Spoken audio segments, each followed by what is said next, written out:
Are you aware of the genital surgeries performed on intersex infants and children in the United States? Let's first start with defining intersex. Intersex is an umbrella term that describes bodies that fall outside the strict male-female binary. Intersex people are born with a combination of both male and female sex characteristics. Such characteristics can be internal, external, or both. Genetic sex is determined by external genitalia, internal genitalia, gonads, hormones, and chromosomes.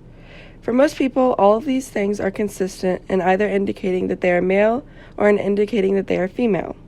For intersex people, there is some form of discrepancy between sex characteristics.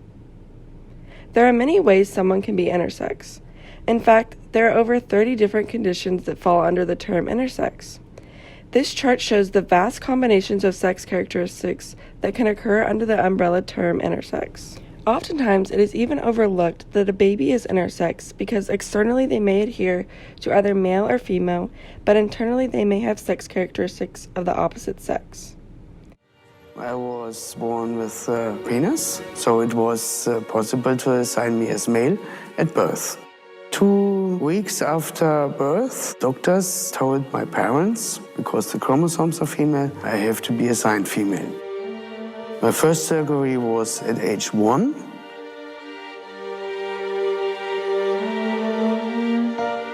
My parents, they have not been able to tell the neighborhood the truth, so they moved. I was a trustless, isolated child that very often go with the parents into the mountains. And the mountains are very empty. There are no people. Later, at about age 8, every half a year, I go to the hospital to widen the vagina. I had about 200 examinations in my life. I didn't want these examinations, but my mother took me there. I didn't trust her. I saw her collaborating with my enemies. In most of the U.S., it is standard practice to perform genital surgeries on infants that are intersex in order to make them fit into the culturally accepted binary of sex. This graphic depicts how doctors would, and still do, determine the sex of a baby and whether or not surgical intervention should occur. Johns Hopkins University is one of the most important medical universities in the world, and there was this real authoritativeness about this is what we do for these children. Doctors became increasingly interventionist, increasingly aggressive in terms of surgeries and in terms of hormonal treatments to try to make sure that every body looked clearly male or looked clearly female. 1 to 2 out of every 100 babies born in the United States are intersex, which makes being intersex as common as being a redhead. Despite it being fairly common for someone to be intersex, it is a very taboo topic that leaves intersex individuals feeling isolated and alone. I think that my parents were probably told not to talk about it, but some strange things would come out. I remember once I was playing with something like sort of a girly toy, and my mom said, well, you're not supposed to play with girly toys. So I said, hey, why not? And my mom said, because we're supposed to raise you as a boy. It's not because you're a boy, it's because we're supposed to raise you as a boy. The surgeries performed on intersex babies are a horrific violation of bodily autonomy that causes drastic emotional distress and even sometimes medical complications for intersex individuals as they grow older. There has been an emerging movement of intersex individuals fighting against the surgeries performed on babies. When I was born, they didn't know anything at first.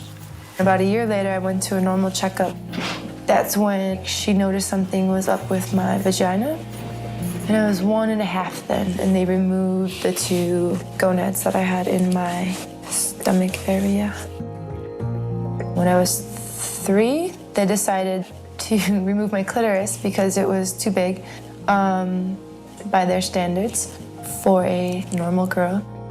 They claimed that they were going to preserve the function and the feeling, but in reality, it was all about appearance, and they kind of just hacked away at it. Psychologists and doctors began surgically altering intersex individuals in the mid-1900s because they believed that it would benefit the patient's mental well-being in life. Additionally, doctors took pride in their new and inventive surgeries that they performed, viewing themselves as heroes for these children. However, studies show that this is not the case at all. There are countless intersex adults who have come out and expressed feelings of being violated, mutilated, and non-human. It's hard to understand how you fit in when there's nobody around you that's anything like you. Later records say that I had what's called third-degree hypospadias, which means that the genitals are basically open from what would have been the tip of the penis to what would have been the base of the testicles, but could just as easily have been the top of the clitoris to the base of the labia majora. And I had the first surgery to move all that massive tissue into something that looked more like a penis at age 3 months. I had more than a dozen surgeries before I was 10. There was always a smell coming from my crotch, and I knew that I had infections a lot that hurt. And I have lots and lots of memories of speaking to my doctors and speaking to my parents and asking very pointed questions. Why is this happening to me? What's wrong with me? They would say things like, you've got a leak, and we have to fix the leak. It was obvious to me this was more than just a leak, because there was no other person on the planet that had this thing going on with them. Beau Laurent, a prominent intersex advocate who founded the Intersex Society of North America, or ISNA, wrote about her story and stated, "I fantasized about killing myself quite messily and dramatically in the office of the surgeon who had cut off my clitoris, forcibly confronting him with the horror he had imposed on my life." When I was born, my genitals didn't look very much like a boy's genitals. There was something a lot larger than a clitoris, but there was no pee hole in what they thought was the penis, and there was no testes, and what they might have thought of as the scrotum was all open in the middle. When I was 1.5 years old, they figured out that I had pretty typical uterus and vagina. Then they told my parents that I was really a girl and not a boy, and then they removed my clitoris completely all the way to the inner parts. And then they told my parents they should move to another town and never tell anybody where they went. They should change my name to one that sounds similar so that I won't notice the difference. And they should go through everything that they owned and get rid of every picture or letter or card that referenced the child who had the boy's name that was me. A cultural shift of society's view of sex, gender, and unique bodies is necessary to stop the violation of intersex people that occurs simply for the comfort and convenience of others. There has been more pushback to pediatric genital surgery, and there are now places that will not do it, but it is still very common in the medical field. In order to strive for further change and protect intersex infants, education is vital. If parents are educated, the doctors will not be able to coerce them into surgeries on their children. With enough discussion of this taboo topic, and with enough people understanding how horrible this practice is, it will no longer be allowed in our society.